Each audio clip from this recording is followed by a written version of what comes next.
On April 8, 1988, a 16-year-old boy beat a man unconscious with a 5-foot wooden stick, screaming a racial slur as he did it. Then he punched a second man in the face. He was arrested, initially on a charge that included attempted murder, then convicted as an adult, and sent to prison.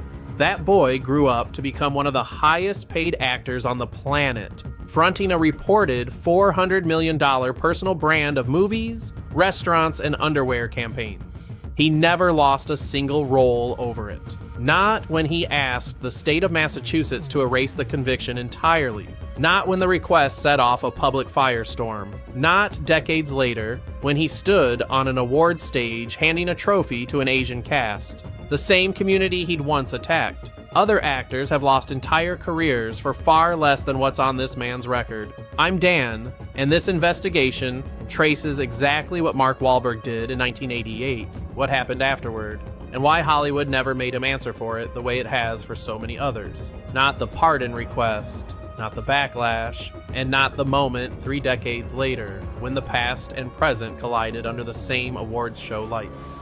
Mark Wahlberg grew up in Dorchester, a working-class, racially tense neighborhood of Boston, the youngest of 9 children. His older brother, Donnie, was already becoming famous fronting New Kids on the Block, while Mark, still a young teenager, was falling into drugs, gang affiliation, and street violence. He later said that where he grew up, every day involved some kind of confrontation just to get to school and back.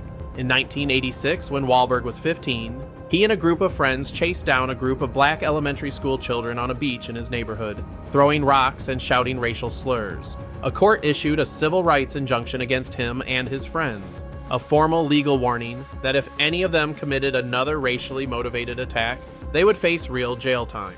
It was a documented, on-the-record promise from the legal system that the next offense wouldn't be treated as a kid's mistake. In later interviews, Wahlberg described those years bluntly, saying that where he grew up, using drugs and getting into fights wasn't the exception, it was just what happened every day. 2 years later, he broke the injunction's promise in the most direct way possible. On the night of April 8, 1988, Wahlberg was trying to steal beer near his home when he ran into Thon Lam, a Vietnamese man, getting out of his car carrying 2 cases of beer. According to court documents, Wahlberg confronted Lam using a racial slur, then beat him over the head with a 5-foot wooden stick until Lam lost consciousness and the stick broke in 2. When a police cruiser drove past, Wahlberg ran to a second man, Hoa Trin, and asked him for help hiding. Then, according to the sentencing memorandum, he punched Trin in the face. Investigators later documented that Wahlberg made further unsolicited racial remarks about Vietnamese people during the encounter, on top of what he'd already shouted at Lam. Lam was hospitalized.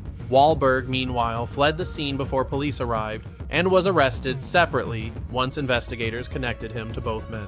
Wahlberg was arrested, and because of the standing civil rights injunction from 2 years earlier, prosecutors could treat this as more than a first offense. He was convicted as an adult of 2 counts of assault and battery with a dangerous weapon, marijuana possession, and criminal contempt for violating that 1986 court order. The contempt charge mattered specifically because it meant a judge had already formally, on paper, tied his prior racial attack to this one, establishing a documented pattern rather than a single bad night. He was sentenced to 2 years in prison. He served 45 days. At 16 years old, with that record now permanently attached to his name, most predictions about his future would not have included movie stardom, but it did. And what happened over the next 30 years is where this story stops being about a teenager's crime and starts being about what an industry is willing to forgive quietly for the right person. Stick around and hit subscribe because the next part will make you angry for a different reason. After his release, Wahlberg reinvented himself almost immediately as Marky Mark, fronting the hip-hop group Marky Mark and the Funky Bunch, scoring a hit with Good Vibrations, and later becoming the face of a Calvin Klein underwear campaign. 2 more arrests reportedly followed in the years after, including a 1992 incident involving a physical altercation, and a 1996 arrest for operating a boat while impaired. None of it derailed him. By the late 90s, he'd pivoted fully into acting, with roles in Fear, a breakout turn in Boogie Nights, and 3 Kings, and by 2006 he was an Academy Award nominee for Best Supporting Actor in The Departed. From there came The Italian Job, The Perfect Storm, and eventually two of the biggest franchises in modern film, Ted and Transformers, alongside his own production company and a restaurant chain, Wahlburgers, built around his own name. Within 2 decades of walking out of a Massachusetts jail cell, Wahlberg had become, by Forbes' count, in multiple separate years, one of the highest paid actors in the world. He lost the Oscar that year to Alan Arkin, but the nomination alone did something the industry rarely lets happen. It treated him as a serious actor, not just a former teen idol with a record, and Wahlburgers itself later became a reality television show on A&E, stretching his name even further past the acting career it started with. Then, in 2014, Wahlberg filed a formal request asking the Massachusetts Board of Pardons to wipe the 1988 conviction from his record entirely. In the application, he cited his charity work, his business ventures, and his role as a father, writing that he had, quote, dedicated myself to becoming a better person and citizen, end quote. Reporting at the time noted he also had a practical interest. A clean record would make it easier to secure liquor licenses for his growing restaurant business. The request became public and set off immediate backlash. Judith Beals, the former assistant attorney general who had prosecuted the case, wrote publicly that Wahlberg had, quote, never acknowledged the racial nature of his crimes, end quote, and that his history showed, in her words, a tendency towards serial acts of racial violence. Kristen Atwood, one of the children Wahlberg had targeted on that beach in 1986, told reporters she still carried a scar from the rocks he'd thrown and said the hate crime record should stay exactly where it was, permanent. Beals went further in her public writing, arguing that private forgiveness between Wahlberg and any one victim was fine, but that erasing the public record entirely was a different thing altogether, one that would let history itself be rewritten. The backlash didn't fade. Asian American advocacy groups publicly opposed the pardon. Reporters kept asking why Wahlberg's application never directly addressed the racial slurs documented in his own sentencing records. In 2016, 2 years after filing it, Wahlberg simply let the request die. When the Massachusetts Parole Board sent a letter asking if he wanted to keep the petition open, he didn't respond, and the case was formally closed. He told reporters at the Toronto Film Festival that he regretted ever applying, though he added that the process had at least let him personally apologize to one of the 2 men, and that some good had come out of it despite the criticism. The story didn't end there either. In 2023, Wahlberg walked onto the stage at the Screen Actors Guild Awards to present the Ensemble Cast Award to Everything Everywhere All at Once, a film led almost entirely by Asian and Asian American actors. Entertainment outlets covered the moment specifically because of the irony. The man who had never fully accounted for a documented hate crime against Vietnamese immigrants was now applauding an Asian-led cast under network lights. Wahlberg didn't address the criticism publicly afterward, and the moment passed the way most of this story has passed for 30 years, without consequence.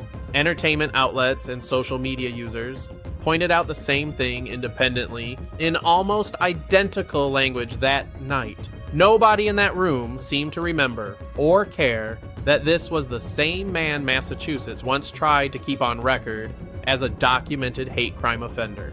There's a completely different side of Wahlberg that has nothing to do with any of this, and it's become almost as famous as his acting career. In 2018, he posted his full daily schedule online.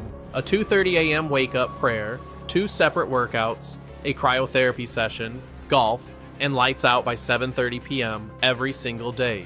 It went viral instantly, and it's gone viral again every year or 2 since, as he's adjusted the routine and explained it in interview after interview, always circling back to the same word, discipline.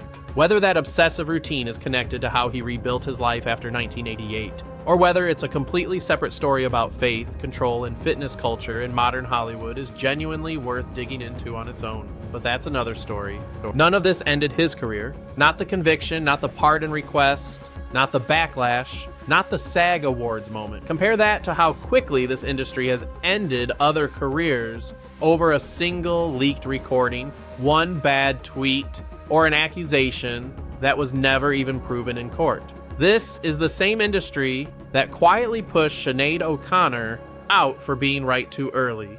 and let a producer keep working for 20 years while the woman he assaulted couldn't get cast in anything.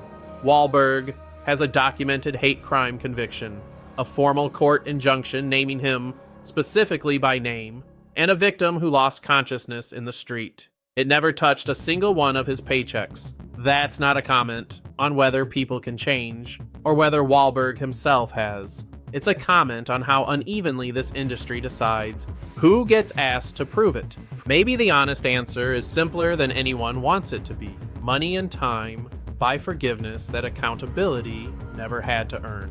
Wahlberg apologized, eventually, to one of the two men he hurt. Hollywood never asked him to answer for the rest, and 37 years later, it still hasn't. I'm Dan. If this investigation into how Hollywood decides who gets forgiven surprised you, subscribe for more deep dives into the stories the industry would rather you forgot.